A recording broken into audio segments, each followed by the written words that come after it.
find yourself getting passed by multiple cars, as I mentioned earlier on. So Nuroff in a very precarious situation, but he often finds himself in these places. He doesn't qualify as well as he races. Up front, they are getting with Lee Aberdeen and Luca Varani, not very far apart at all here. But I just want to see how Alistair Haig deals with Marcello Kessler coming around the old hairpin.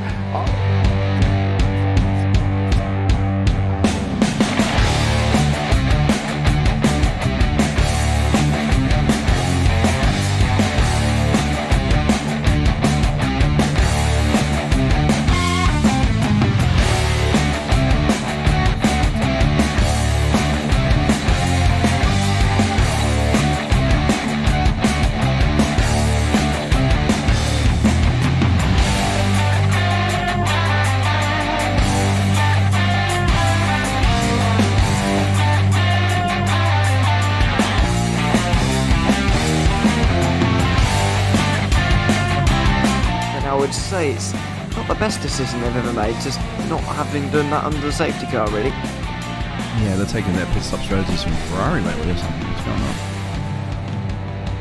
on? In turn one, just too much gas on them, too much feet on the loud pedal, and unfortunately he's dropped him all the way down the order. But Philip Hammer is out in front by an 8.91 seconds.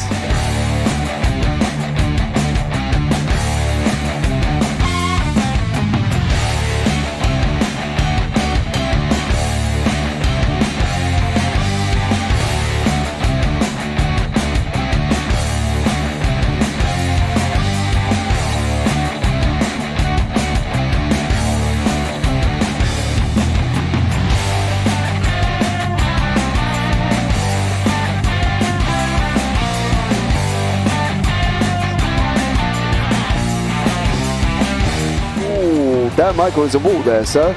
And definitely doesn't want to be hitting that earlier on as well. Difficult, the understeer is in the dirty air through that final corner because it's such a long corner and you get dragged off into the grass very easily. He'll have the slipstream down in towards the chicane. Peterson was briefly alongside, but that slipstream has saved him and kept him in third. Yeah, Varani now lost a little bit of time to Aberdeen, about half a second. Peterson is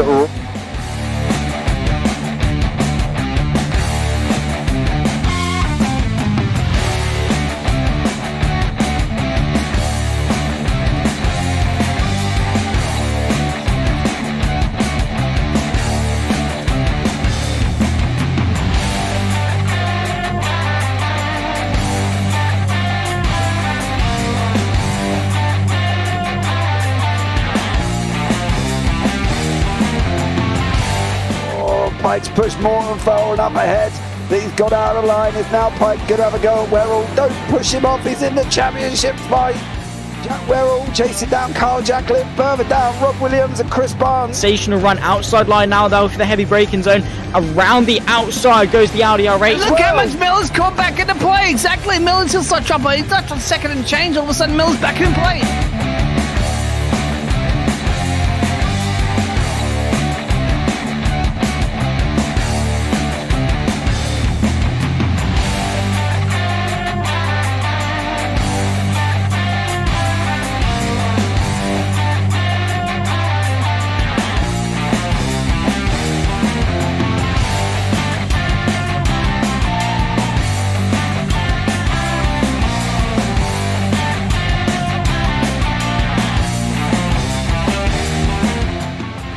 Moving on to the back end of Phil Jocelyn. So there's been a lot of movers and shakers in this first 2 laps here for race. Absolutely serious racing league. Everybody's allowed to have fun. Yeah, and it's all about the entertainment. So I hope everybody is enjoying themselves out there in the chat. We know that Ron is been enjoying himself watching. And the Burger King machine's off into the grass a little bit there as they're really bunching up now.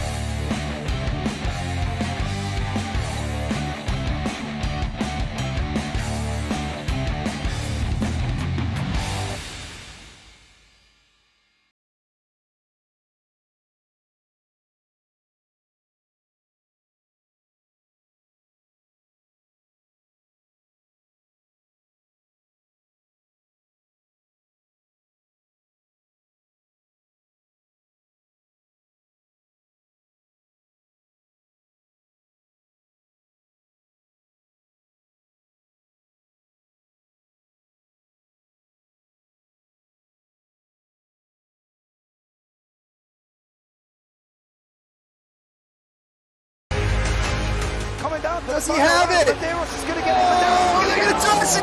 They haven't got it. He's on the outside line, though, going into the fastest corner on the circuit. Surely this can't work. Dominic Ligner has got a sensational run outside line now, though, for the heavy braking zone. Around the outside goes the Audi R8. Look how much Miller's caught back into play. Exactly. Miller's still start chopper. He's not on second and change. All of a sudden, Miller's back in play. Can Barry do it? Big Barry's going to do it. Big Barry.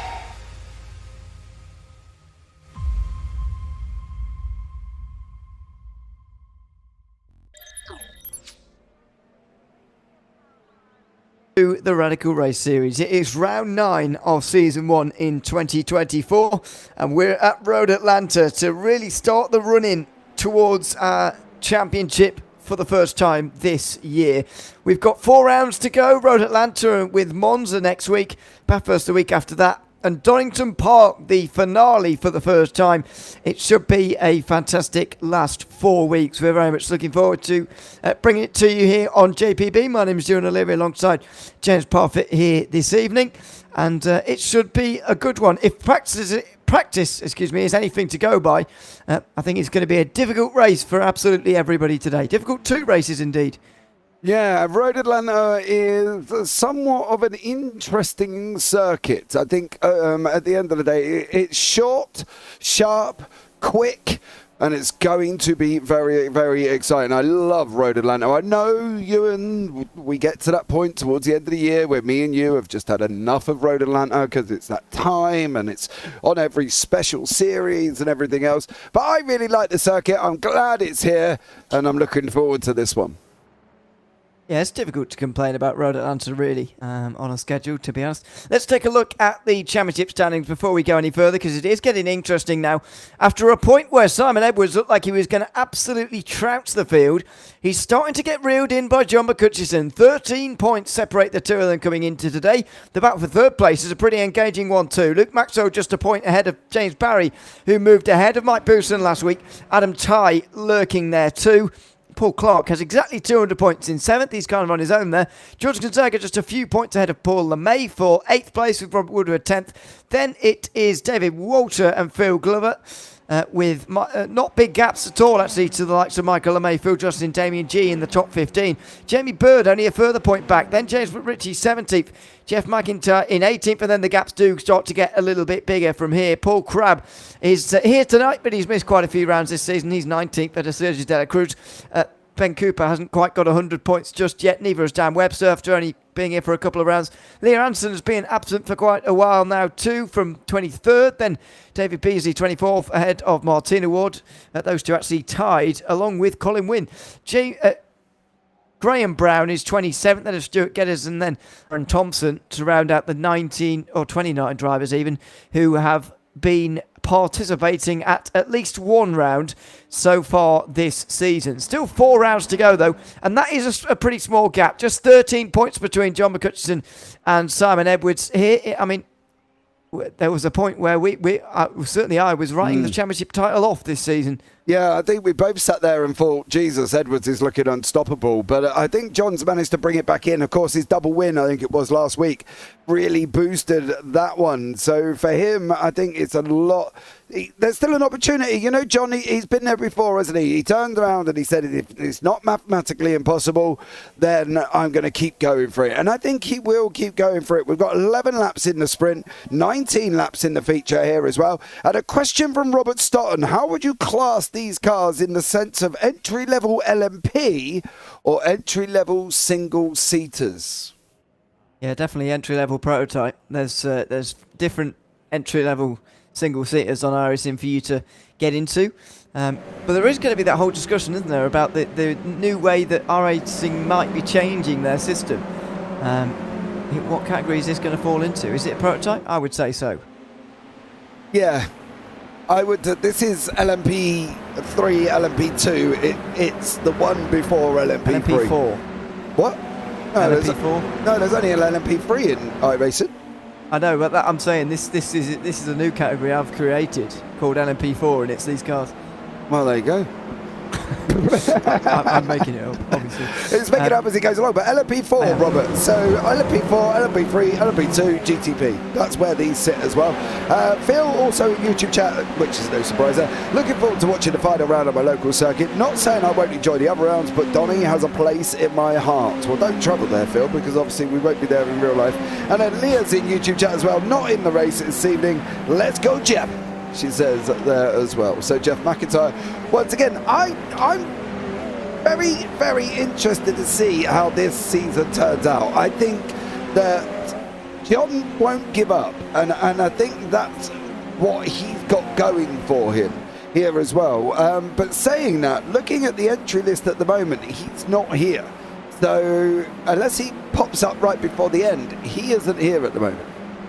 And that's going to be a problem as well. I was going to mention actually about Simon Edwards' form actually, because the last 2 weeks have both now counted towards his drop rounds. Now I know that in previous rounds preceding that, in the first half of the season, he barely dropped any points over the course of the year. It was really quite remarkable in the first 6 weeks, but that's just started to waver. 2 drop weeks in a row, while John McCutcheon has scored 128 in the last 2 weeks, which is astonishing. An average of 64 is really high for 2 rounds, 2 weeks in a row. I was just beginning to wonder whether the momentum was going in his way, but maybe this would slightly disrupt that. Yeah, but to be honest, if he turns up late, which is what we normally expect from John, I don't think he's going to have much trouble here. He knows Ride Atlanta like the back of his hand. Everybody does. We all do.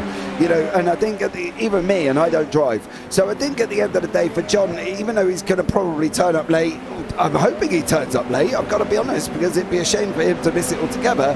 But I think overall, he will be fine. I think if he turns up late, he will probably get moving up within the top 10 anyway, and then be able to get to the beginning. I think he's fine. I think he'll be all right as long as he turns up, of course.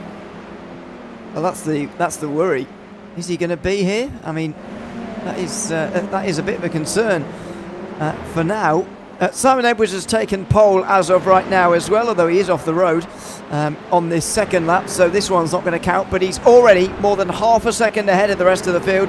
That says all you need to know really about this session so far. It's been dominated by Simon Edwards, although Luke Maxwell's going relatively quickly on this next one. James Barry and George Gonzaga have just gotten into the top 5, and they're within a second of pole as well, so it's certainly not over, and Luke Maxwell is going to be next up really to try and disrupt that. He's actually overtaken Simon Edwards now on this flying lap. They're just on the back straight heading down the hill towards the final chicane now, and it's another personal best sector from Maxwell on that next lap, although I suppose it would be, given the fact he's down in 10th position at the moment. Luke Maxwell is going to get towards the line then.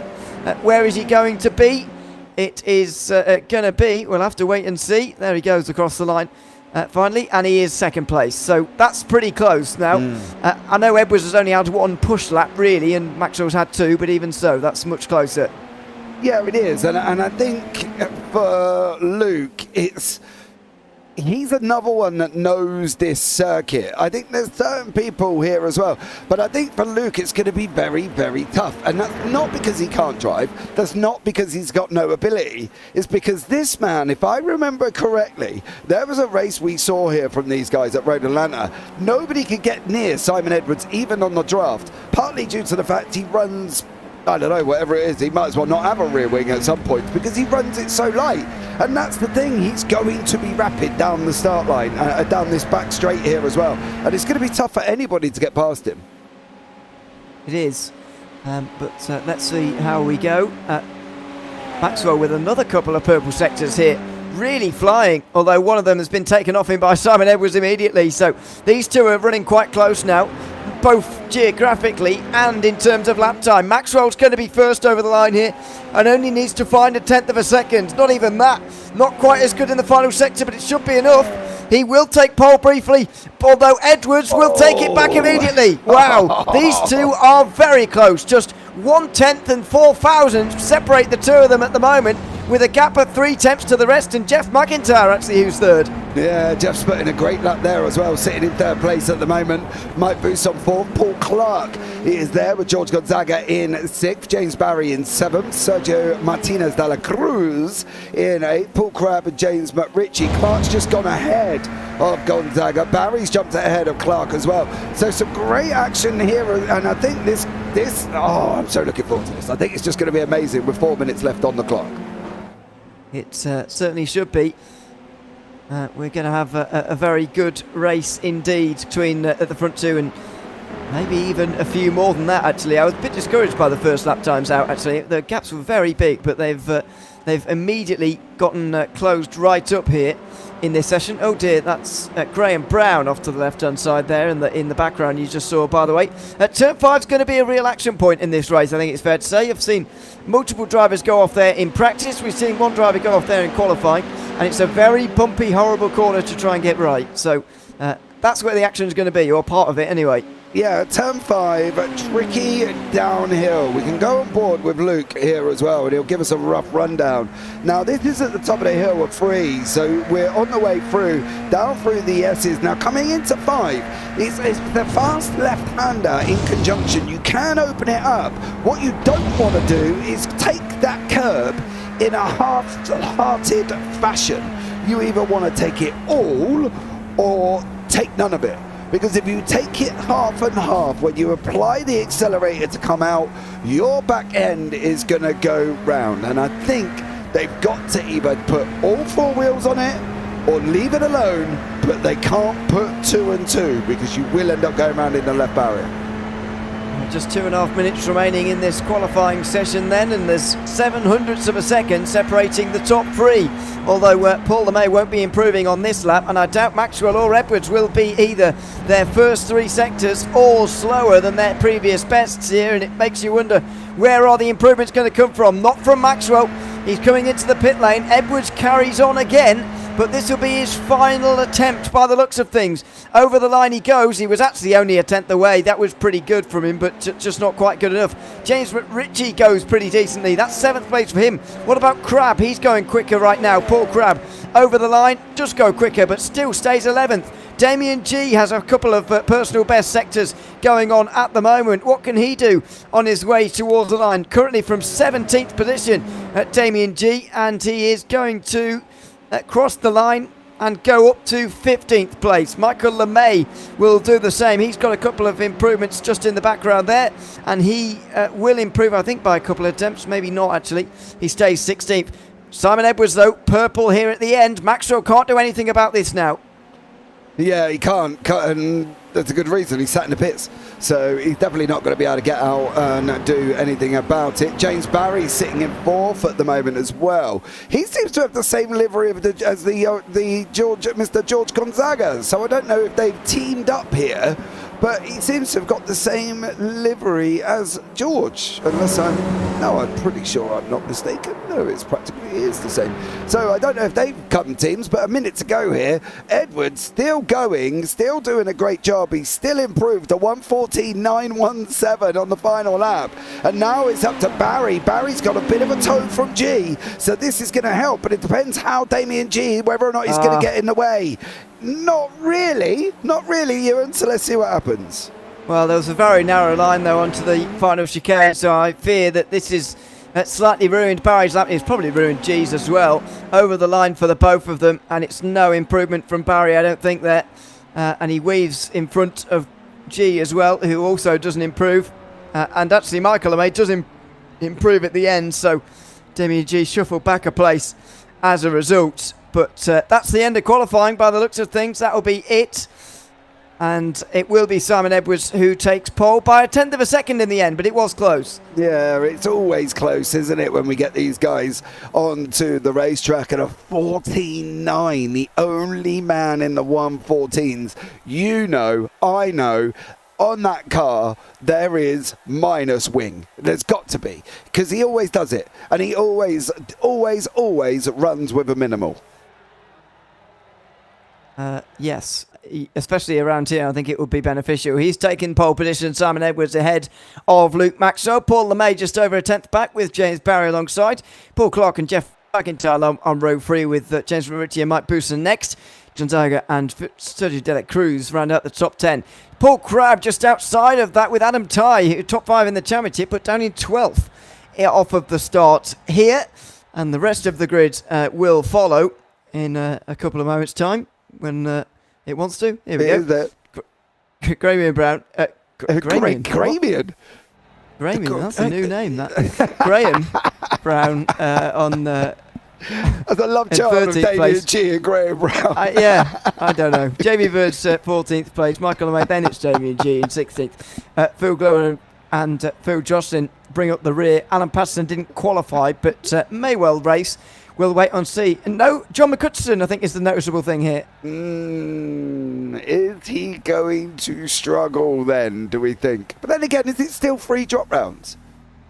Yeah, but he would only gain effectively 46 points from this race. And a race 2 win, for example, is 40 points. So that gives you the idea his drop round isn't that strong, whereas Simon Edwards could probably get away with taking a drop round even at this stage and wouldn't disadvantage himself too much. Well, the lights are on now here at Road Atlanta and we're ready to go racing for the first race of the evening, and Simon Edwards from the front row is going to try and hold on to that front spot off the start and does so. Gets a better launch than Luke Maxwell on the way in towards turn 1. In fact, the top 3 are single file with James Barry getting himself up to that 3rd position. Simon Edwards with the perfect start and Luke Maxwell just behind. Then it's James Barry. Paul Clark got up into 4th place. Paul LeMay loses 2 off at the start. Yeah, Paul LeMay did not get the greatest start there as well. They're all single file coming down all the way through with Damien G right at the back there currently at the moment. Jeff McIntyre in as well in the 6th place has got Mike Bousson. Bousson's got Gonzaga right behind him as well as Paul Crabb. Side by side into turn 6. Now they're going down into 7. It's still going to be side by side with Gonzaga and Crabb. But look at this Edwards draft. Even under the draft there, Luke Maxwell is struggling and he's struggling and he's struggling. He seems to be able to get a bit alongside now. Is Edwards going to be able to hold it coming into this chicane? He is. Laid on the brakes, he's got it wrong. Oh, Simon Edwards got it all wrong. He's going to lose a place to Luke Maxwell. He's going to lose a place to James Barry. And an unprecedented mistake from Simon Edwards. Well, that is going to cost him. He's down to 3rd now. Luke Maxwell up into the lead of this race as Jeff McIntyre has had issues clearly on this lap because he's dropping down the field like a stone at the moment. So that is not good news at all for Jeff McIntyre, I'm afraid.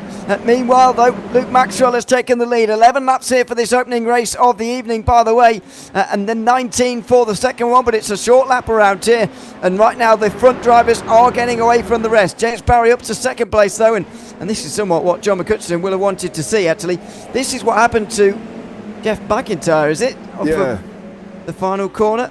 Well, he must have been a slowdown, I guess. For cutting the inside of the chicane, and that's why he's dropped, he's pretty much doubled his race position actually. No, he's dropped all the way down. Bousson still fighting out with Bird here as these are tucked in right behind each other again.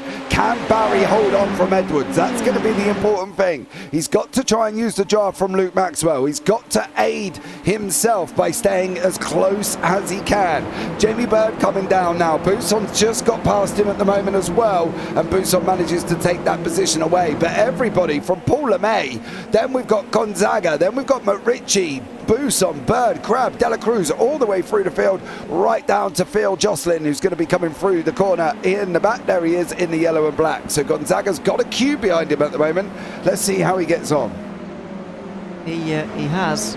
That's for 6th place, whereas the front 5 getting away, although maybe more specifically front 3 with Maxwell, Barry and Edwards. Then there's a bit of a gap back to Paul Clark and Paul LeMay. Despite the fact that LeMay qualified with those front 3, unfortunately, he's not quite gotten off to the good start at all here, and that's pointing back to 5th place. And it's making his life pretty difficult. Now, it seems there's been a bit of a kerfuffle through turn 5. A couple of drivers losing places, including Michael LeMay and Paul Crabb further back. But I believe everyone's still on the road, and in fact, all 18 who started the race are still running. However, Jeff McIntyre is a long way off the back of the rest of the field. Yeah, I'm just having a look here. There's nothing registered as like a full-on Crab made a mistake. McIntyre's gone into the pits. I think Sergio De La Cruz does get through, but it's how... I'm wondering if Paul Crab's just got off at the top of the hill, to be fair, and then he's lost at positions. Still nothing at the moment, so that's quite a surprise. But I'll try and find out what actually happened, but there's nothing registering as he's here. Oh, Paul Clark and Paul LeMay there. And a big move down the inside from LeMay, who makes his way up to fourth, although goes too deep. And that will be Paul Clark back through again. So Paul LeMay had it in his hands there. He worked so hard for the inside line and threw it away all in one go, unfortunately. And so Paul Clark is back through again. Now this is proving to be a problem for everyone now, because the front three are definitely clear. And Simon Edwards is up to second place, clearly quicker than James Parry. And has worked his way past. Yeah, he did. He passed him on lap 3 there as well. We're on lap 4. We've got 7 quick math, 7 remaining here as well. So let's see how these guys get on once more. Can anybody close that gap up to Maxwell? Edwards is trying, Barry's trying, nobody really making some great strides forward. Paul Clark on Paul LeMay, however, LeMay is making strides here as well. They go side by side down the hill. How's this going to work out? LeMay's got to send it in deep. He didn't send it in at all. Oh, not really enough. Oh, here he goes on the outside though. It's the exit that he was looking for, and he gets up to fourth place. Clark has to tuck back in again, but may well come immediately back at him because of the slipstream, because of the inside line at turn 1 as well that he's worked quite hard for there. But LeMay goes round the outside, doesn't get the braking wrong this time into turn 1, and so hangs on to the place with Clark ahead of Gonzaga, and then Bousson. It's getting all very close now for fourth place. Yeah, it definitely is between these guys. They're fighting out. There is well, that was a very close look at the back end of George Gonzaga there as well. As you can see, Bousson completely misses the chicane, and Gonzaga puts that sort of the 4 wheels on it as well. So that's the way to deal with that. But Bousson's doing a great stride here, trying to get up past Gonzaga. Gonzaga's up 3, Bousson's up 1, and then Jamie Bird is up 5. He's battling away with Sergio De La Cruz as well. Looks like Adam Tighe's had a bit of a moment. He's sat on the side of the circuit here, and unfortunately this is what happens with Adam Tighe. He's got in too hot here as well, and he's going to completely go round. Yes sir, he is. Just about got missed there. I think that might have been James McRitchie who just missed him there as well. Yeah, it's just on the power. Got it wrong, and down to 17th now in the race, unfortunately for him. All sorts of switching going on back behind Sergio De La Cruz here, by the way. McRitchie's passed Jamie Bird and Paul Crab in the background, and I don't really know why. There we go. Bird's very wide through turn 1, and Crab will go down the inside of him. No, it's a blind corner up there, and he didn't actually want to in the end. So Jamie Bird hangs on to 11th place. This is quite fierce and quite important, this battle for 10th place, because that will give you pole for race 2. Yeah, it definitely will. We've got Gonzaga and Bousson still scrapping it out. Bousson's trying, of course. He's fighting his way and trying to get past on Gonzaga. Is he going to be able to make it, though? That's going to be the problem, I think. And for George Gonzaga, he's just got to put himself forward. For Mike Bousson here as well. Here we go. Now we're on the outside. Are we going to be able to make it alongside here? Down the hill, down through the kink they go. Bousson is going to send it in here, and he's going to try, is he? Yes, he is. He did try. He's on our outside currently at the moment. And now we go up under the bridge and down the hill into the final corner. Yeah, good racing between these two. Bousson's had a good exit as well on the outside through the final corner. Can run out of space around there, and you can lose momentum as well, but that's not a problem for Bousson. He's still got Gonzaga alongside him though, which is the issue, and they'll still run side by side. Very respectful racing between the two, and Gonzaga will eventually make the move stick over the top of the hill. The inside line there at the blind crest is where you want to be, and eventually he hangs on, but that was a very long and drawn out defence of that position. Yeah, it was. We've got the same with Graham Brown, James McRitchie and Sergio Dela Cruz. They're scrapping it out. Maxwell's time at the front is just teetering on that 4/10. I'm expecting that to come down now because Simon Edwards is behind him on that run down into turn 10 from 7. Of course, we know you love corner numbers in America, so technically we're at 8 about now. We're going to just about go past 9 before we get into 10A, Ewan. Yeah, and it's going to be where Simon Edwards makes the move on Luke Maxwell. Very late on the brakes, but Maxwell hangs it round the outside to give him the inside at the second part. He won't have the momentum, though. In fact, they're pretty even. Maxwell will be just ahead at the line, I think. Around the final corner they'll go, and actually he'll be more than that. James Barry will close in the slipstream here as Edwards gets the run on the front straight. He'll have to go round the outside at the first corner.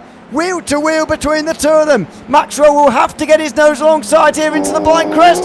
Very close. Oh, they almost touch as well. Still side by side down the S's here. And Maxwell finally will get it done. That was very, very exciting indeed. And Edwards can't quite find his way past. How is that manageable from these two awesome superstars? Maxwell on the left, Edwards on the right. They're going side by side again. Maxwell is just kind of throwing it up there at the moment. He's been given the room. Now you can see Barry. Barry's picked his target. Maxwell slots in behind Edwards. Now Barry's in there as well. Paul LeMay is coming 1.2 seconds here as well. Now it's going to go 3 wide. Surely it's going to go 3 wide. Maxwell's gone. Edwards gone. Where are you going to go, Mr. Barry? Are you going to put it through the main door? He's not. Coming down into 10A. Edwards goes in deep again. Oh, they're off side by side once more. And it's Edwards with his nose comprehensively ahead here. Maxwell needs to stay alongside the final turn and does make sure that Edwards doesn't quite cut him up. Oh, where's Barry go? Now he's got to go. Does he go for the win maybe here? Go for the inside? No, not quite. And Edwards will hang on. There's Maxwell. And here comes Paul LeMay in 4th position right now. 3 laps to go in this race and we've got 4 for the lead. Yeah, we have. It's not over yet. It's not over. It's not over till the fat lady sings, and she's not singing here just yet. Edwards is breaking away. Maxwell's trying to stay with him. He's got James Barry in there and Paul LeMay. Paul Clark is not a million miles away. This could be a 5-way fight going down this back straight here. Into turn 6 we go. Maxwell stays with Edwards. Barry loses just a smidge of time there. He's got to get back on the power and get it up early. Now, oh, Simon. Weaving from one side to the other there as well. And now Maxwell is coming, and he's coming fast. Edwards moves again.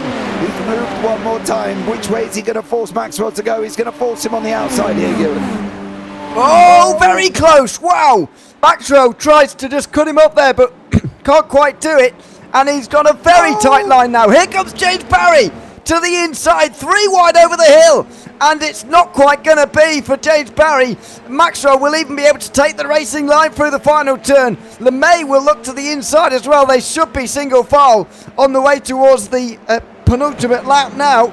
And on to turn 1. But that was aggressive from Maxwell trying to take the lead away. Yeah, he definitely was. The problem was, although Barry had the right to get involved, it kind of hindered the battle that was going on. And they both lost time. So I think James Barry's got to pick his moment. He's either got to go or leave him alone for a minute. He can't half-heartedly do what he's just done.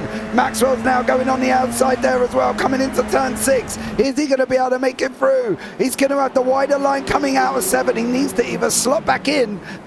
Go on. Oh, go on. Oh, no! Contact! Oh, Maxwell gets into the back of Edwards, who spins around. And this is really important for him to stay in the top 10 here as far as the championship is concerned. He's going to be very close, is Edwards here. He's going to be overtaken by Dela Cruz. He's going to get back past Maxwell again. And he will stay in the top 10, but points have been lost here. Meanwhile, the top 3 have got a big chance to win a race now. Paul LeMay's in the lead, and now James Barry's going to get into 2nd place ahead of Paul Clark. 1 more lap to go, and it's going to be a surprise winner by the looks of things. It definitely is. The white flag's out. I'm upset as well here, Ewan, because the round I did miss, Paul Clark went on and won. LeMay is off. Oh, it's now Paul Clark. It's now James Barry. Is Clark going to take it while I'm here? Go on, Paul, have it. Well, this could be interesting after the race now. Will Barry and his win even stand at the end of that? That's the interesting point in this one.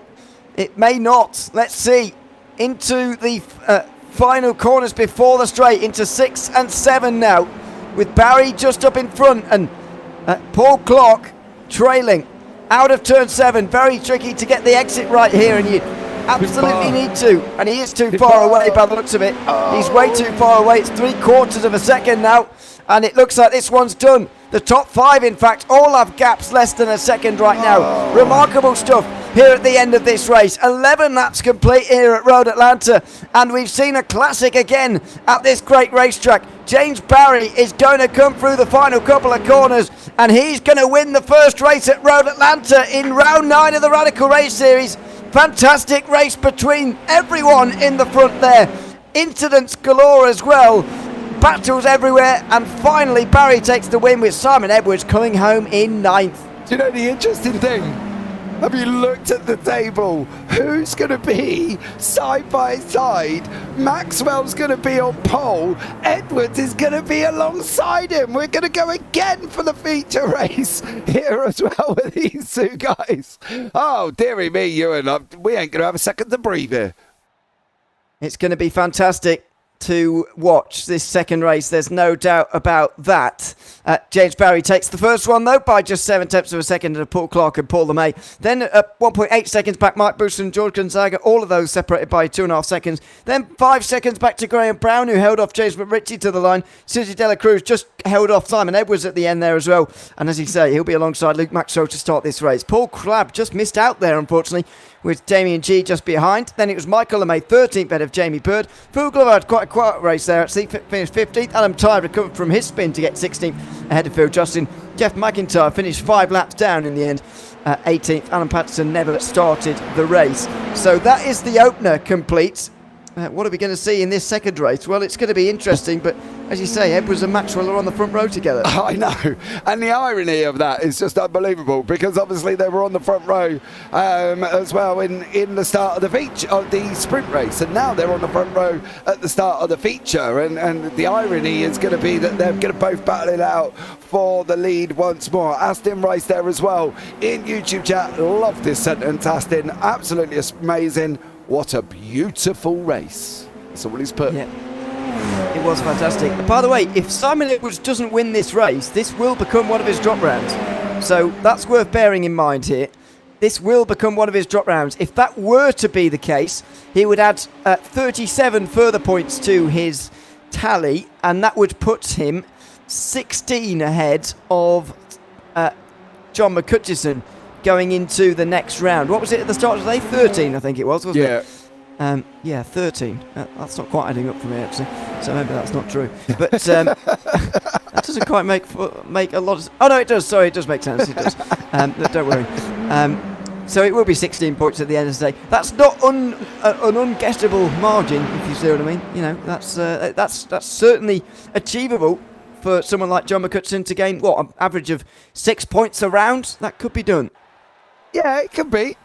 And, you know, it's something that's possible, and McCutcheon can do it, and he is good at it, and he is strong at it. But let's get this one going, as we've got the big giants, the big dogs, on the front row again. So, Aston, if you think this is good, the first one was a beautiful one, you wait till this one. This is going to be an absolute ding-dong here, as we're going to have 19 laps, Ewan. Yeah, 19 laps will fly by, though, because it's a very interesting race. Now, normally the reverse grid means that the best drivers are in 10th place and the positions around there. But as we've seen, the top two for most of that first race are the top two again right now on the front row together. Got to be one of the more bizarre grid lineups for a second race of an evening that we've had since introducing this format to this series. But we're here for it. It's round 2 of... or race 2 here at Road Atlanta, and we are underway. Luke Maxwell from the very front with Simon Edwards, the driver who hit him around earlier on alongside. It's side by side between those two rivals in towards turn number 1. They get single file pretty quickly, and it's McRitchie who gets into third, followed by Dela Cruz, then Brown, and it looks like we're off to a clean start. No, not at the top of the hill. James Barry is the one who's got around. Race 1 winner in the grass already. Oh, might. No, that was Paul. That was Paul LeMay and James Barry there. To be honest, that happened so quickly, I didn't even see what actually went on. I don't know which way that went round there. Did Barry...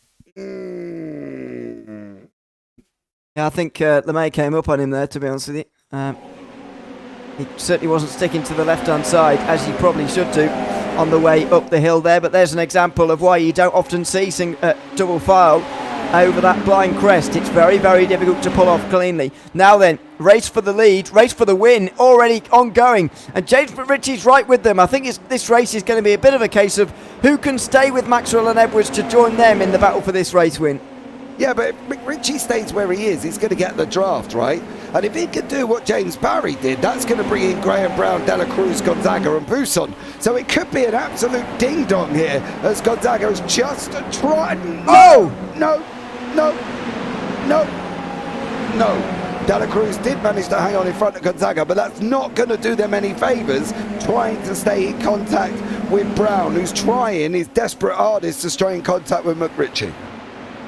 Jeff McIntyre's off the road at the back of the field, by the way, to add to Adam Ty's woes, who's off the back of the field too. So those two now having fallen back a little bit, but these leaders starting to get stretched out a bit now. Mike Booson's down the inside of George Gonzaga, and that's going to be 6th position for him. Gonzaga on the outside there is not going to prevail by any means. And so that's 6th place now for Booson, but there is a bit of a gap to the top 5. Jamie Bird with a bit of an odd line off of turn 7 here. And he's been overtaken by Paul Crabb, who's moving a couple places. Here we go. Edwards and Maxwell side by side, and it's Edwards who gets through. A little bit less fighting between these two on this occasion. There are a few more laps remaining than there were in the shorter sprint race. Yeah, it was like battle commencing on lap 2, but let's be honest, it isn't going to come to the last man standing till at least lap 14, 15, 16 when we're going to start seeing the fireworks here as well. I think if McRitchie, his best bet at the moment, and I genuinely do believe this, would be to sit and just follow the guys in front. I think he's just got to make sure that he's in the draft, but also make sure he's not sort of interrupting the process with him and Luke. Because if him and Luke start fighting, it's going to allow Edwards to get away. So I know what I mean. I just hope everybody at home can see what I'm talking about. Well, we are going to be waiting a little bit here for the final moments of this race, but who can stick with those leaders at the moment? But Ritchie and Brown can, but what about the rest at this stage? It's going to be Edwards weaving around at the front here, maybe trying to get rid of a few of these guys. Maxwell doesn't seem to be close enough for a move, or somewhat unwilling to go for him for that distance too. And so they'll be single file on the way towards the final chicane, and there they go. But Edwards is trying to get rid of a few people now. He wants this race to be a little bit less open than we saw in race 1, because while it was entertaining for us, it was probably a bit of a nightmare to be one of those championship contenders involved in it. Do you know the good thing as well is when we chat to both of these drivers, they will both say they loved it. And I think that's the thing. Although we sit here and think they must have been nervous, they must have had problems or whatever, you can guarantee when we chat to them after, they will both say that was awesome racing. But Paul Crabb's mixed up in his own awesome racing as he's going side by side with Jamie Bird here as he's running down through the S's and into turn 5. Can Crabb hold on to the back of him just before he can get onto the straight if he can, because he'll have a great opportunity then to make it. So the closest battle really within the top 10, and then you've got Damien G and Phil Jocelyn behind that one. Yeah, it's another 2-car battle for 11th place just behind. Crabb does seem to be struggling today. I'm not really sure why. I'm not really sure what's been happening with him recently, to be honest, but he's not been quite at his best. He's a 2-time champion of this series, of course, and his last title was this time 3 years ago. He's feeling like a long time away now, and it's looking like a world away. He's down the inside of Jamie Bird now for 9th position, but wasn't quite brave enough on the brakes there, and Bird will stay ahead actually in 9th position. So yeah, Paul Crabb's woes continue as Luke Maxwell looks to get to the front here. It's side by side now for the lead. Simon Edwards looking for that way around the outside, and he can't quite stay alongside on the way over the top of the hill. So Luke Maxwell is the leader again. Yeah, Maxwell out in front. McRitchie still tucked in there. Brown's managed to recover. I think a couple of laps ago, what happened to Brown? He come out of turn 5, got a little bit all out of shape. And then unfortunately for him, he lost a little bit of time. But he's pulling it back in as well again now. So we're back to that 4-car fight. I think Buson is sitting in that car, willing that it had almost nitrous oxide here as well to push him forward. But we're back again on this straightaway. And we're back again with Edwards and Maxwell running down into 10A. We are indeed. So Edwards is going to look for his way back past again. Of course, guaranteed the championship lead at the end of the day because of John McCutcheon's absence, that we hope is going to be absent for the final time. Here's Edwards going down the inside and does go through here into the lead again. By the way, I miscalculated earlier. Edwards will increase his gap by a little bit more than that, I think to 20 points actually. So it's going to be a bit stronger of a lead for him on this occasion, but still 3 rounds to go, of course, for John McCutcheon to make that margin up. And as it turns out, there's actually nothing he can do in this race to prevent it from becoming a drop round. So even if he wins, it will still be a drop round. That's how good Simon Edwards' season has been so far. By the way. Yeah, he's just. We thought he was going to be up there. We thought he was going to be wrapping it up. Is he? He's up. He's up. We just seen it on board with James McRitchie. Now, McRitchie's up as well, trying to go round him. Oh, here comes Graham Brown. Graham Brown, the opportunist, has taken it there as well and has now got second place. Maxwell is licking his lips here. This is going to be, for Luke Maxwell, an absolute stellar run. Michael LeMay and Phil Jocelyn are fighting out further down as well. Adam Ty is having a go with James Barry. Simon Edwards here once more, trying to clear Graham Brown. Brown's not going to let him through. Here, Edwards is going to have to work for this one. Is he going to dive the inside? Was that a mistake by not diving the inside there, Ewan? Well, maybe. I think Maxwell might have the chance to run away now. This is a third distance in this race, and it's starting to get to that point where mistakes are being made, and we certainly just saw one of those. Maxwell sets a 16.2 on that occasion, which is not that quick, but it's about what his next lap is. Can he get away here in these next few corners, especially down the S's here? Can he bridge that gap between himself and Brown, because he knows that Edwards is going to have to fight with Brown a little bit to get back to second place? Yeah, he definitely is, and I think for Maxwell, he's got to clear at least 6 to 7 attempts to be safe going down that run from turn 7 through down to 10A. So he's got to make sure he can try and get that, but he's got this straight, and then he's only got a couple of corners to open up 3 attempts, and that's always going to be difficult unless Brown makes a mistake. If it's anything, Brown has opened up a little bit of time on Edwards, so he may just survive this, Graham Brown. If he can stay in the draft of Maxwell, he might get Edwards up to at least maybe 6 attempts if he can by the end of this straightaway. Good evening to John McCutcheon, by the way, who's just tuned in, and he's cheering on and Luke Maxwell. I think he's cheering on anybody but Simon Edwards at this point, to be honest with you. But that's fair enough. They're in a championship battle after all. It looks to be 5 for the lead as it is. Mike Buson has done a very good job to overtake a number of drivers here so far in this race, and now he's with the leading group, and he's got their slipstream as well. He's in with a chance now. Yeah, it could be a 5-way fight. Could well be. You can see Gonzaga Martinez in the background with Paul Clark. Further down, we've got Michael LeMay. He's got Damien G touching right onto the back end as well. 1:15.222.221 for Buson. Stellar job, but now Damien G is going to send out the inside of Michael LeMay. Phil Jocelyn, sitting in the background, having a look. They're going to be running side by side at the hill. Are they going to be able to make it through here as well? G's going to have the inside. It was a lot of to you, to me scenario from them guys. So Damien G has made it through, and the front guys are still battling it out with James McRitchie pulling in Mike Buson.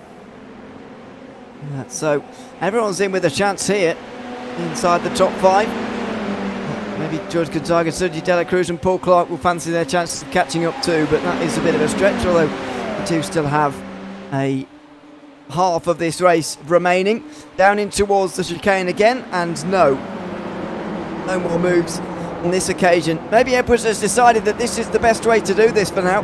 Being in second place isn't the best idea, or at least trying to get through indeed for that place is not the best idea, because Brown is keeping up with Maxwell admirably, and he's not even looking for a way past. It's a perfect situation for everybody almost. Yeah, they're allowing to open up that gap to Buisson. Buisson's looking incredibly quick. Edwards did his fastest lap of the race on that last lap, so Buisson is closing in. Brown's holding on as best as he can. We've got Gonzaga, Cruz and Clark in the background. Then Paul Crabb and Jamie Bird, them three just coming down the hill.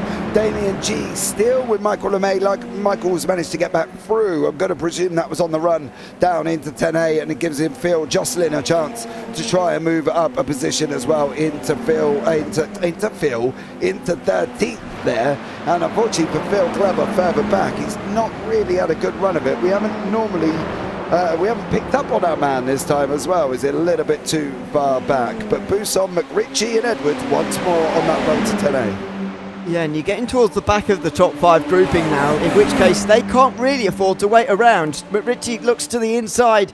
Buisson will be looking for a move here as well, and that's where the action might well come in this group. The front 3 certainly are thinking, well, we're in an ideal position here. I'd rather preserve this, at least for the final third, final quarter of this race. But those 2 at the back, McRitchie and Buisson, certainly have the most opportunity and the most sort of reasons why they would try and move forward at this stage.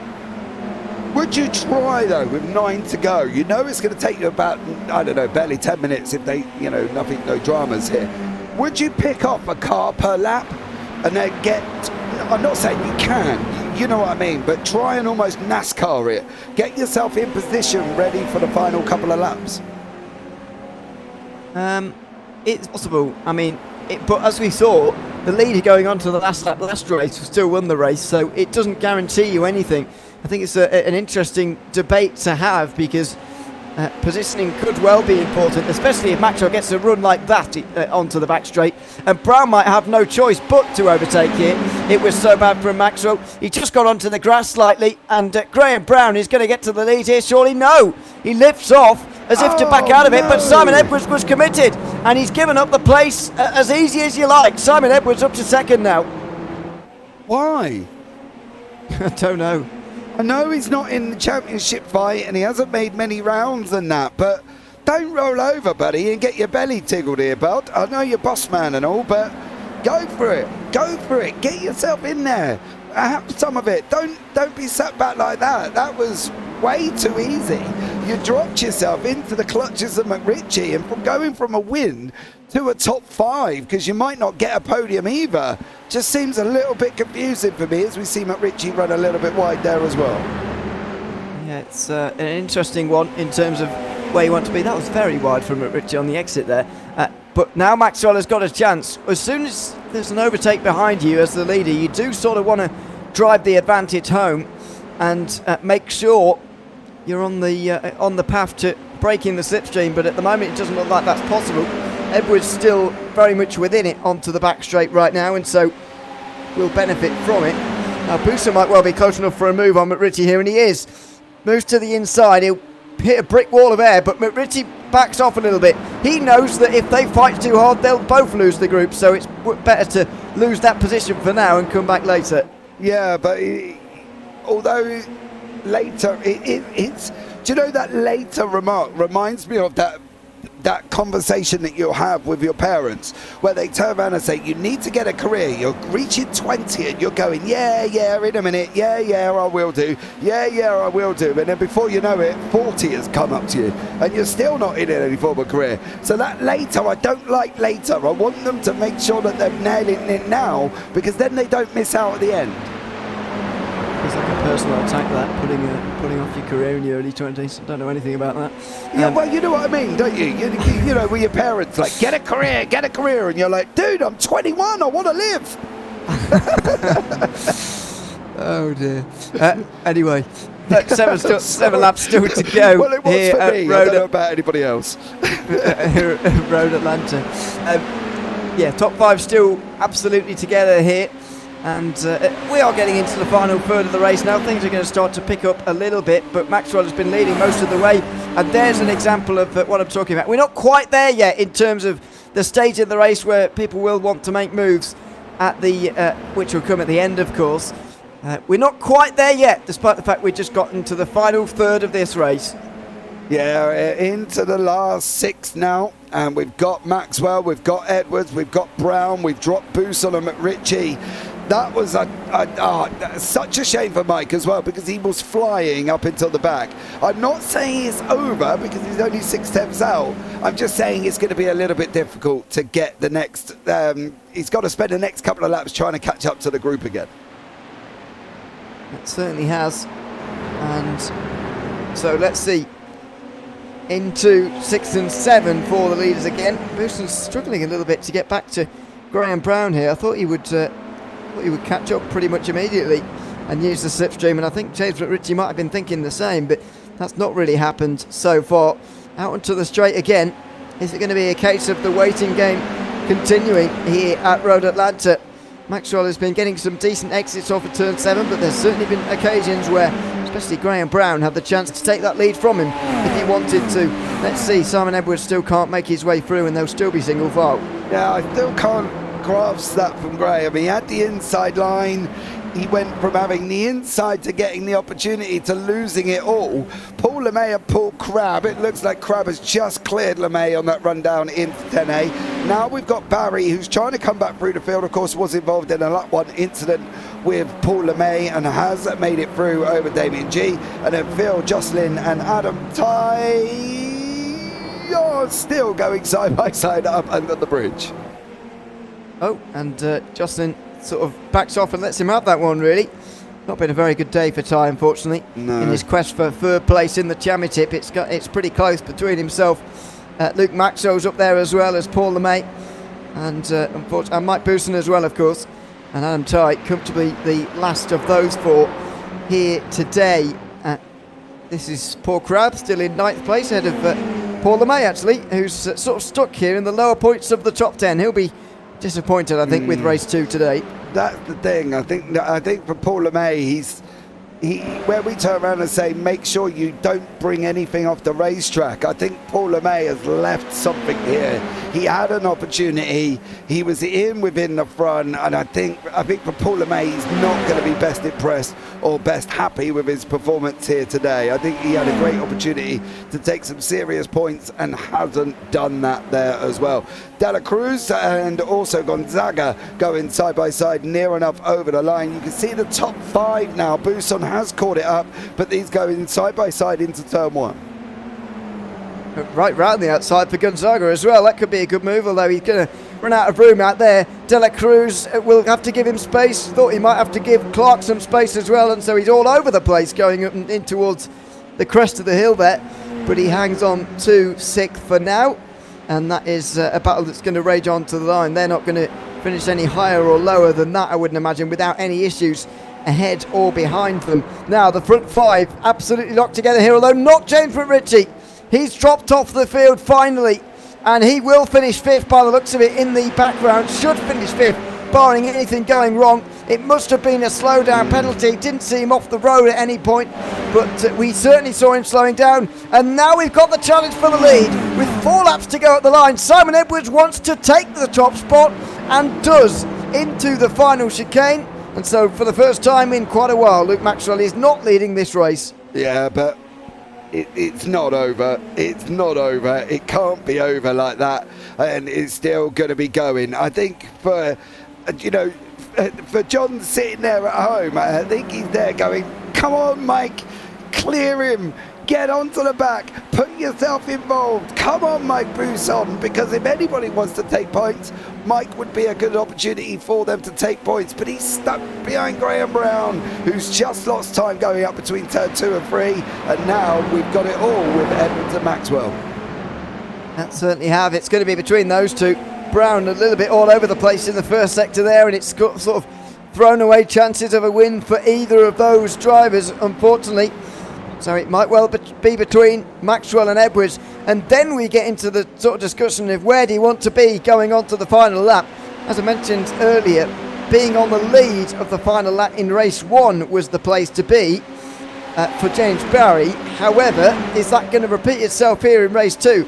Bousson's going to get down the inside of Brown here, and the 2 leaders will stay single file, and actually Brown is going to let him have that one as well. So is there enough time here for Bousson to catch back up again and get involved for this race win?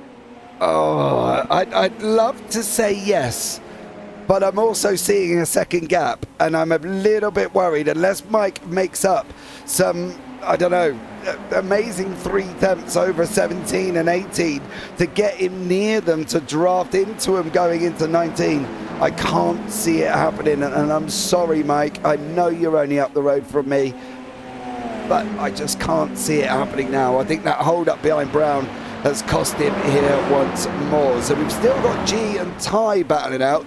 Jocelyn and McIntyre further down are still going at each other, and obviously Edwards, Maxwell. Then we've got Gonzaga, Martinez, Dela Cruz, and just touching into that group with Crab and LeMay not far back. So here we go now on lap 17 and down this straightaway again.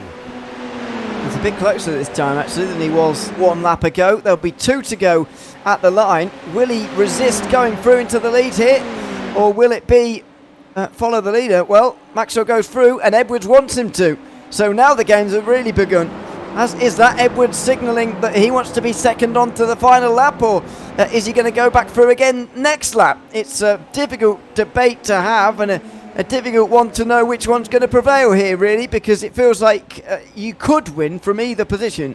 Yeah, all I'm seeing is Verstappen and Hamilton fighting over DRS. The problem is for Edwards is Maxwell can do it now, let him go back through, and then he's got that chance on the final lap. But do you really want to leave it? He's tried it before and it went wrong for Maxwell. I can't remember where he was, but he was fighting. He went for it on the last lap and didn't get it. So if I was just Maxwell, just go, son. Don't hang on there as well. So definitely, yeah, just go for it. See where you end up. That's all you can do.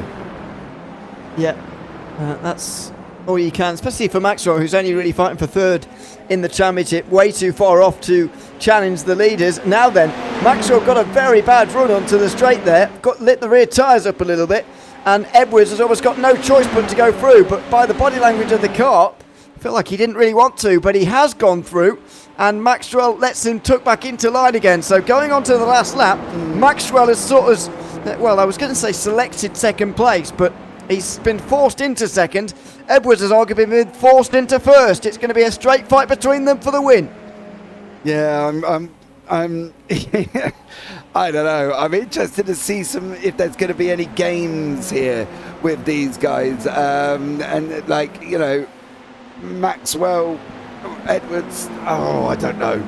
I'd love to see how this is going to turn out. We're going to find out in less than about a minute's time. But is Maxwell going to make it through right near the end here? That's going to be the question for him. It certainly will. Out through turn 5 they go. Maxwell with a great run here. I bet he wishes this was turn 7, because that was a fantastic run. Now Simon Edwards is going to be under the pressure, and he goes a bit wide into turn 6. Now through turn 7, he's wide again. They're both wide. This is not a perfect last lap from either of them, but it might not matter for the race winner eventually. It's going to be Simon Edwards ahead and Luke Maxwell behind, but in what order are they going to cross the finish line here? Maxwell with the big slipstream and the big straight line speed advantage into turn 10. It's going to be close. They almost rub on the way into the corner. Edwards brakes extremely late again. And there's contact again! Contact again! And Maxwell is going to come out with the lead. But Bouson's going to get to the inside and he's going to win the race. Mike Bouson wins the race at the end after contact between Maxwell and Edwards for the second time today.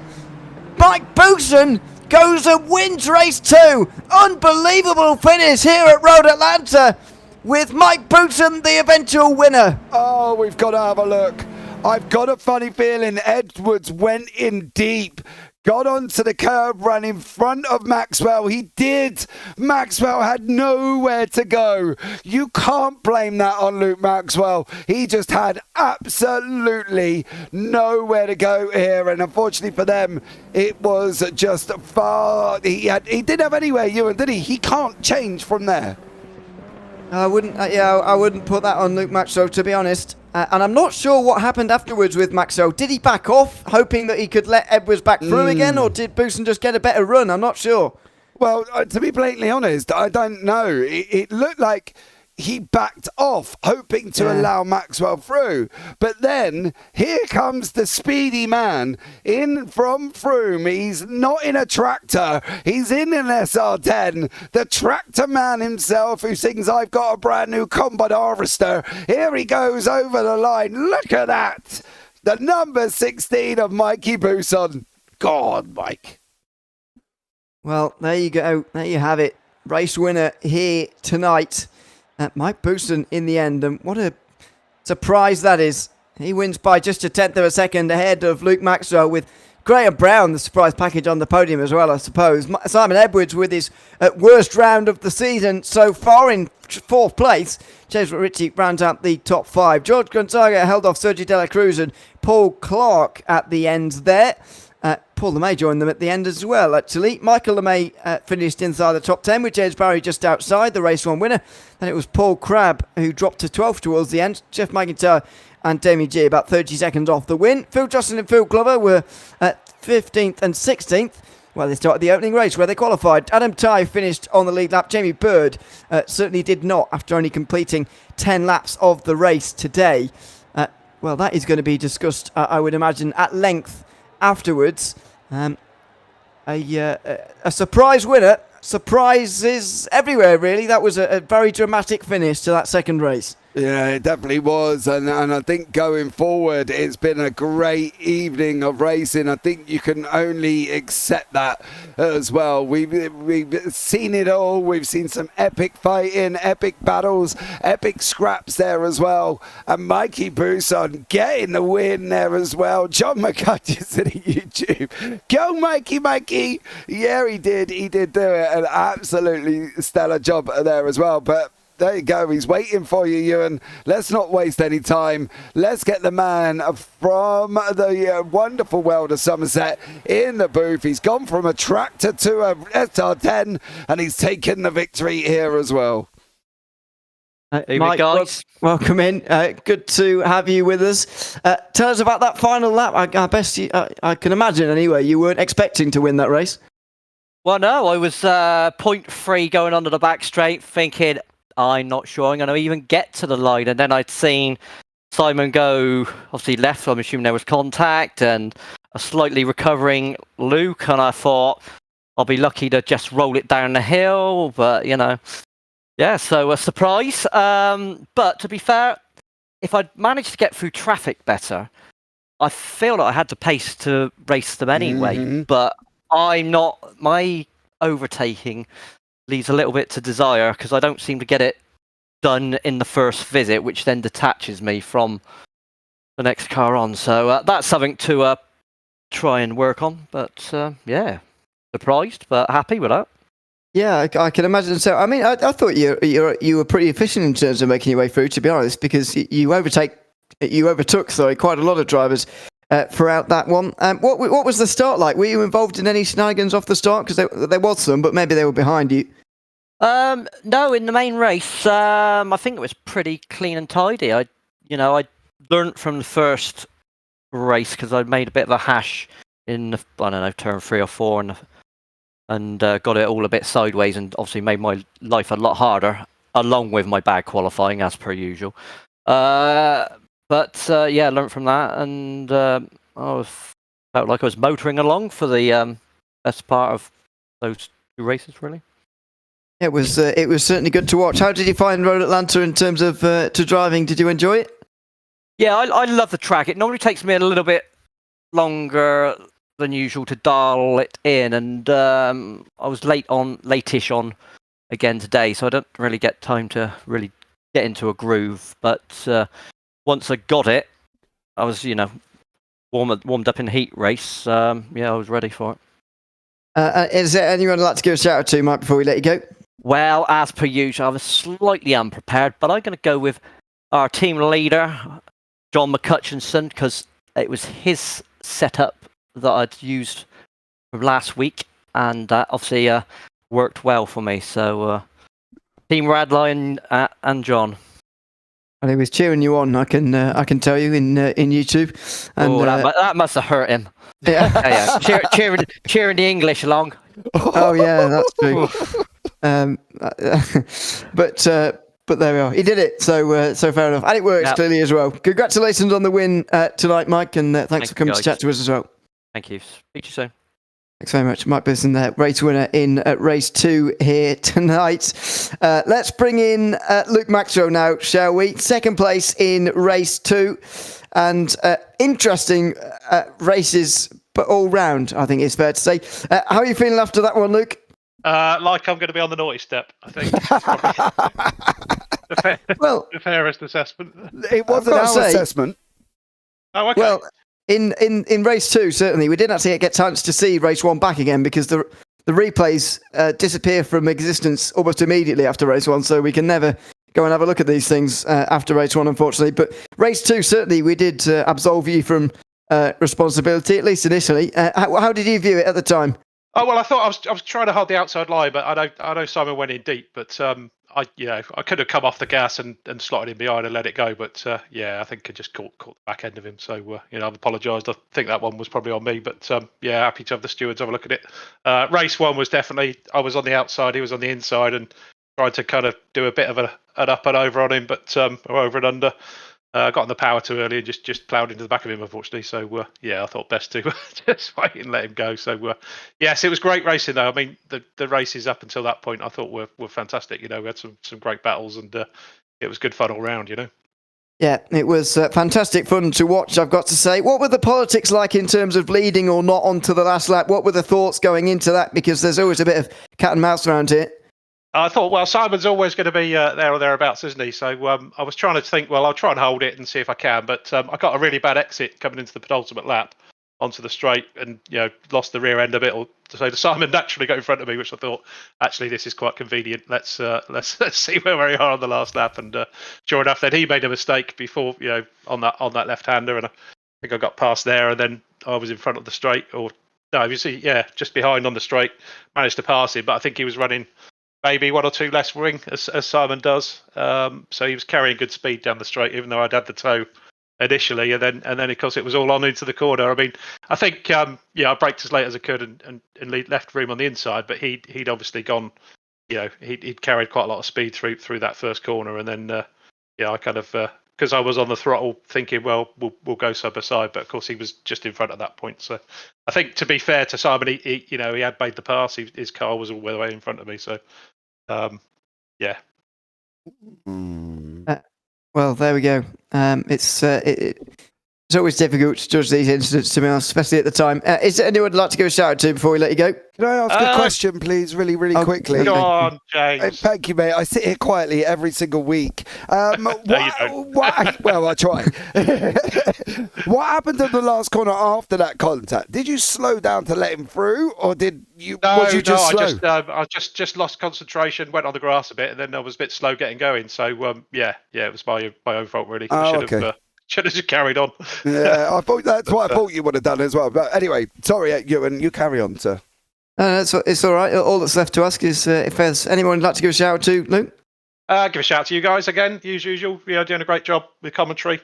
Keep it coming. I'll probably go and watch it back now. Thanks very much. It was a fun one tonight. It's well worth a watch back.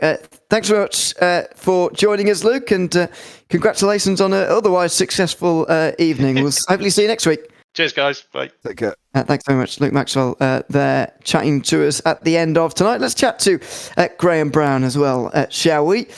Welcome in, Greg. Good to have you alongside us once again. A podium here tonight at Road Atlanta. Was that expected in terms of your enjoyment around this circuit versus your actual results? What was the equation like on this occasion? Were you enjoying it as well as successful tonight? Yeah, it's one of my favourite tracks. It's got a nice flow to it. Really wasn't expecting to be anywhere near the podium running the fixed set.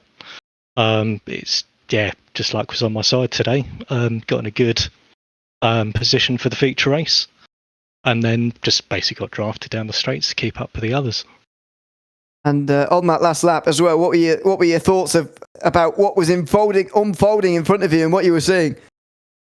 Well, couldn't believe my luck, to be fair. I thought, okay, yeah, P4, that's not too bad. I'll take that. And then literally Simon's gone, podium. Then I see Luke down on spin. Thought, might literally just pinch him over the line, but not quite today. Maybe next week.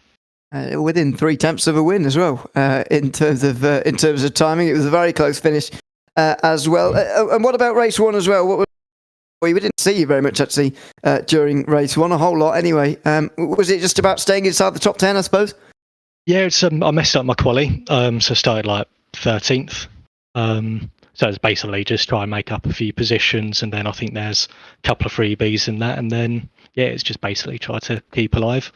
There's a bit of racing in the mid pack, which was pretty decent. But other than that, just business as usual. Yeah, the train was quite large actually in the middle of the field. Certainly. Is there anyone you'd like to give a shout out to before we let you go? Give a shout out to you guys for doing a great job as usual. Thanks very much. It's a pleasure to be here once again. Thanks for coming to chat to us, Graham, and congratulations on the podium tonight. Yep. Cheers, guys. Take care. Thanks very much. Graham Brown there, 3rd place tonight in race 2.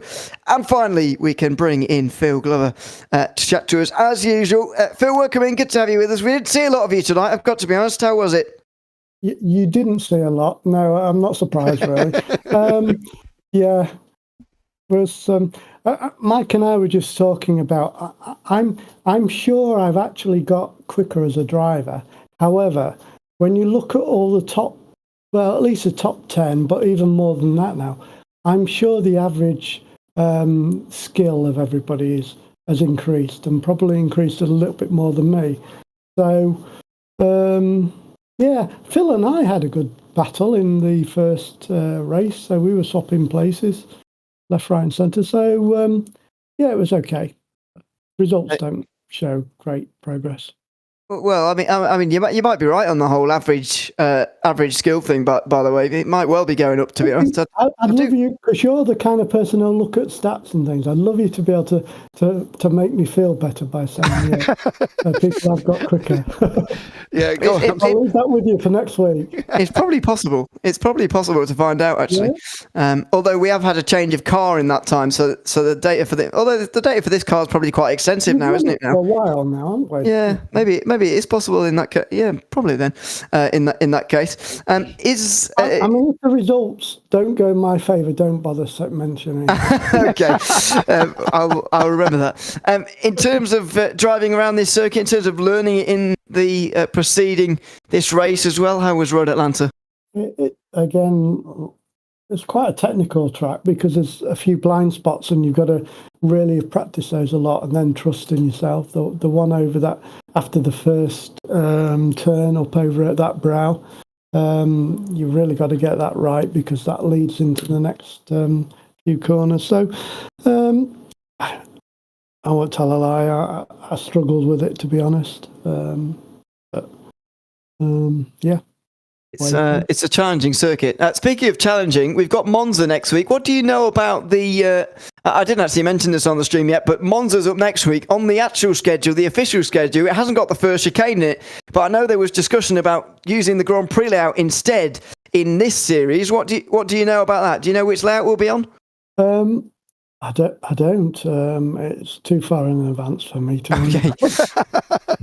Well, fair enough. It is a week away. I mean, I suppose the straighter it is for me, the better. I mean, it'll be exciting if it's missing the first chicane. That's a huge run from the final corner to the first braking zone, and that's going to provide great racing. So I'm pretty sure we have done that before. Where we've missed the I seem to remember it, yeah. But anyway, we'll see what we get next week. Certainly. Is there anyone you'd like to give a shout out to before we let you go? Usual people in the league and yourselves, and yeah, that'll do. Very nice. Phil, thanks for chatting to us again, and we'll hopefully see you next week. You will indeed. Take care, lads. Thanks very much. Phil Glover there chatting to us at the end of tonight's racing at Road Atlanta. And what great racing we've had. We've seen the championship lead extend in its margin now to 20 points, but that's not the headline of the day. The headline has been the racing and the close finishes we've had in both races. Yeah, I fully agree. I think it's been amazing. And if anybody does watch that back, we will say, please turn the volume down when you come in at the end, because I believe that myself and Mr. O'Leary may have got a little bit loud, but it was absolutely insane. I loved every minute of that. And fair play, Mike Bousson. I think that's his first victory of the year, isn't it? Unless I'm mistaken. Oh, 2024, certainly, yeah. Yeah, that's of the year, the first season. So, yeah, great job from him, and it was good for Graham Brown as well. I would have asked Graham Brown, though, did he feel like he rolled over a little bit before he, on that battle with Luke Maxwell? I should have asked him at the time. Forgot about that. But I don't know. I felt like he was happy with his result anyway. To finish third and be like 2 attempts off of winning. I feel like anything that would have happened, even if he'd have made a glaring error earlier in the race, it all would have been forgotten at that point after the result. Yeah, no, I reckon he'll be happy in general. I think it would have been. I just would have loved to have seen him been a bit more, like we asked George Gonzaga to be a bit more, and I reckon he could have taken the lead. Would he have held on to it? Who knows? But at the end of the day, it would have been nice to be able to say Graham Brown is in the lead. But overall, fantastic racing. And please, please, please, Darrell, Martina and Graham, please go for Monza without the first chicane, because that janky chicane at the beginning drives me crazy. Love you loads. James and Ewan up here in the booth. There you go. I put our plea in, Ewan. It would be good racing, yeah. But yeah, there'll be some votes about that, I reckon, and all of that kind of thing in the meantime. But keep an eye on the Discord, I suppose, is the way to go with that. But we'll be broadcasting it whichever format and whichever layout we're going for. So make sure you subscribe to the JPB YouTube channel for all of that and all the other racing, of course, that's going to go on in the week. But for now, from myself, Ewan O'Leary and James Parfitt alongside me, until we see you in 1 week's time for round 10, it's goodbye for now.